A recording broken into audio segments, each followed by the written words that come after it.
Refli Harun mulai merespon sikap Surya Paloh yang menolak tim hukum Amin untuk melakukan sengketa pemilu ke Mahkamah Konstitusi. Bahasa tegasnya itu menolak loh. Ketika Surya Paloh menerima seluruh hasil pemilu dan sudah mengucapkan selamat kepada Prabowo Gibran atas kemenangannya, berarti di sisi lain beliau itu menolak segala bentuk penggugatan ke Mahkamah Konstitusi dan lain sebagainya, apalagi hak angket. Udah basi itu, jangan ngomong hak angket. Ya, itu bos. Kita akan lihat nih respon Refli Harun yang kecewa, yang marah. Tidak etis. Proses masih berjalan di Mahkamah Konstitusi.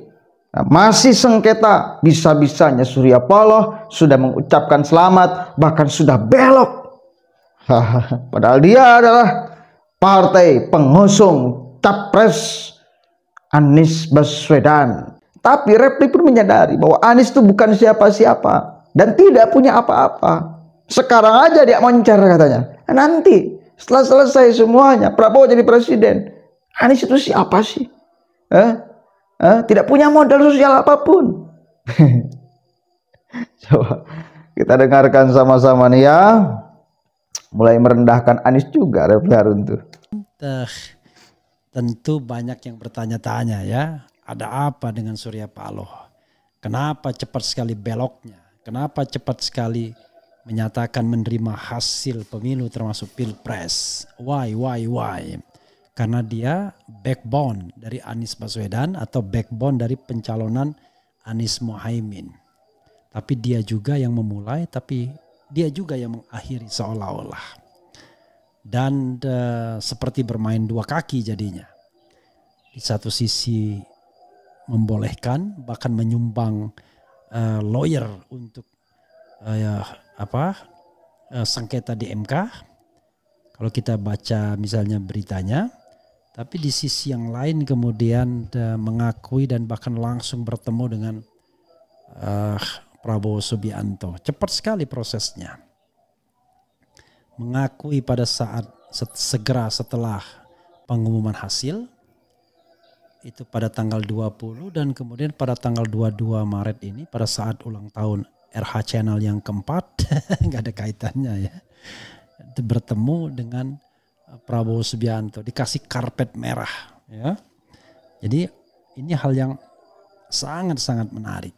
Sebenarnya tindakan Surya Paloh itu tindakan yang tidak etis sesungguhnya. Kenapa tidak etis? Karena proses pemilunya belum selesai. Masih ada komplain di Mahkamah Konstitusi. Ingat Pak Jimli saja mengatakan ya, harusnya omong-omong soal koalisi dan lain sebagainya itu kalau memang sudah menang, tidak ada lagi perkara. Kan ini masih ada perkara yang bisa saja kemudian mengubah putusan KPU. Bisa saja, why not? Tidak. Terus itu satu. Jadi belum selesai. Dan yang menggugat itu adalah pasangan calon yang diajukan oleh Nasdem sendiri, Anies Mohaimin. Jadi menurut saya tidak elok lah ya. Nah, yang kedua ya menurut saya adalah pemilu ini kan ditengarai adanya kecurangan yang luar biasa. Orang sekelas Surya Paloh nggak mungkin nggak paham itu. Soal gentong babi yang dibilang sebabi-babinya ya kan. Kata Effendi Ghazali ya. Mengenai pork barrel ya. Itu. Jadi itu yang ada yang harus dipahami bahwa pendukung Anies Mohaimin menganggap pemilu ini curang. Masa Nasdem tidak tahu? Pasti tahulah. Oke, itu tidak etis sesungguhnya. Nah, ketika Surya Paloh kemudian menerobos ketidaketikesan ini, tentu orang bertanya-tanya, kok cepat sekali beloknya. Tentu Surya Paloh menghitung, ya, menghitungnya begini. Kalau misalnya yang menang adalah Ganjar, maka sudah pasti dia akan menjadi oposisi karena Megawati tidak akan mengajaknya ke pemerintahan. Theoretically, karena Megawati orangnya kelihatannya kalau dia sudah tidak suka sama orang ya sudah. Maka yang tidak akan diajak Surya Paloh dengan SBY. Tapi JK masih mungkin, tapi kan JK tidak punya gerbong. Atau kalaupun gerbongnya Golkar Erlangga sudah. Kalau yang berkuasa Anies, wah itu malah dia jadi big boss karena dia partai yang mendorong utama. Nah, tapi kalau Prabowo yang berkuasa dan dia memilih jalan oposisi, secara hubungan personal relationship tidak menguntungkan. Karena dia akan bersama Megawati menjadi menjadi oposisi. Mungkin bawah-bawahnya nggak jadi masalah, tapi puncaknya ini belum tentu cocok dia sama Megawati. Tidak bisa seomongan. Karena itu konstelasi politik yang diinginkan Surya Paloh adalah dia bergabung dengan Prabowo, ya kan? Tetapi kemudian dia tidak menjadi oposisi dengan Megawati. Kenapa? Karena Demokrat juga di pemerintahan Demokrat. Jadi kalau misalnya kalau dia menjadi oposisi, dia harus beroposisi bareng dengan Megawati dan itu yang akan sulit baginya. Jadi yang lebih ideal adalah dia pegang satu orang yang bisa diajaknya berkomunikasi, yang berpengaruh, dan itu Presiden Republik Indonesia seandainya memang tidak ada perubahan di Mahkamah Konstitusi. Jadi saya hanya melihat dari personal relationship saja udah kelihatan bahwa Surya Paloh pasti tidak akan memilih jalan oposisi. Apalagi kalau dia harus bersama Anies. Emang siapa Anies? Anies sekarang calon presiden dia moncer, tetapi begitu nanti tidak lagi menjadi calon atau tidak menjadi calon terpilih, maka ya dia bukan siapa-siapa karena tidak punya kekuatan yang terorganisir. Kecuali nanti dia mengorganisir partai politik, lalu partai politiknya berjalan dengan baik, dengan idealisme yang tinggi dan kemudian bisa bekerja kemana-mana.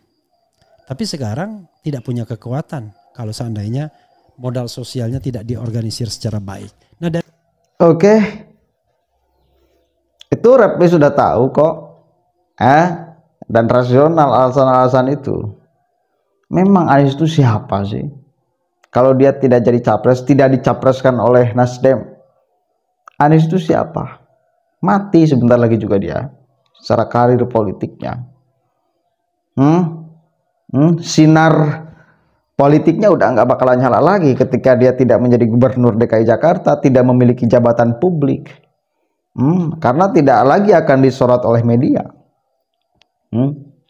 Yang menjadi pertanyaan saya, ini tim hukum Amin itu masih mau lanjut proses? Masih mau kemudian ngotot-ngototan? Ini ketua regunya nih, ini ketua regu, ibarat Surya Paloh itu ketua regu dari paslon 01. Dia yang menggagas, dia yang mengawali, ya tentu dia yang mesti mengakhiri dengan gentleman, dengan elegan.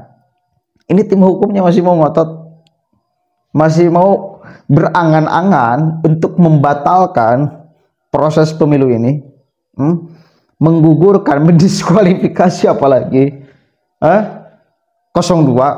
Sikap Surya Paloh ini mestinya jadi contoh bagi partai-partai yang lain. Ya, menerima itu putusan rakyat loh. Bahaya kalau Anda menggugat putusan rakyat. Berulang-ulang kita katakan, KPU itu hanya menjadi lembaga yang membacakan suara hasil dari kita, dititipkan untuk dibacakan oleh KPU. Udah itu.